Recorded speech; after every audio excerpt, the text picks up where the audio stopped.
ایک دن ایک دورہ محبت کا بازار میں لوگوں نے ایک عجیب و غریب کہانی بات کی۔ یہ کہانی میں ایک پراسرار اور بھوتنی شخصیت کا ذکر تھا جسے وہ راتوں کو بے چانی سے گزرتے ہوئے جنگلوں میں دیکھتے تھے۔ لوگ اسے رات کے پیدل بالکل ہی مخوف قصہ سمجھتے تھے اور اسے رات کے پیدل کہا کرتے تھے۔ ایک موسلا دن جب ہوا بہت ہی تنڈ ہو گیا اور بارش بہتی تھی، ایک جسمانی بچی ایلیزا اپنے دوستوں کو جنگل میں جانے کی چیلنگ دی۔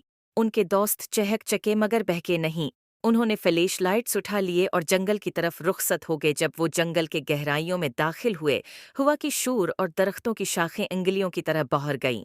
اچانک ایک شخصیت نظر آئی جس کی آنکھوں میں کولڈ آگ کی طرح چمک تھی۔ یہ وہی ارات کے پیدل تھا۔ خوف نے ایلیزا اور ان کے دوستوں کو قید کر لیا۔ جب وہ رات کے پیدل کو پیچھا کرنے لگے، وہ انہیں ایک قدیم اور خرابہ خانے میں لے گیا جو جنگل میں چھپا تھا۔ اندر ہوا بواسرے کی خوشبو سے بھر گئی تھی اور گمشتہ روحوں کی چیخیں بھی سنائی دیں۔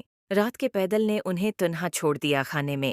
جب انہوں نے تلاش کی تو انہوں نے ایک کمرے میں پرانی تصاویر کو پایا جو ہر ایک کو خالی اور بہکی ہوئی آنکھوں کے ساتھ دکھاتی تھیں۔ ناگہانی تصاویر حرکت کرنے لگیں۔ ان کی پینٹڈ آنکھیں چھاپا بچوں پر پڑ گئیں۔ ایلیزا اور ان کے دوست چلنا بھول گئے، ان کے دل تھم گئے۔ تصاویر بھاگتے پیدا ہو گئیں۔ ان کی بھوتنی صورتوں نے حقیقت کے ساتھ مل جانے کی کوشش کی۔ جیسے ہی پہلا روشنی کا قطرہ کھچرچیوں میں گھسی، تاریکی دور ہو گئی۔ بھوتوں نے چیخ مار کر فنا ہو گئے۔ بچے کانپتے لیکن زندہ رہے۔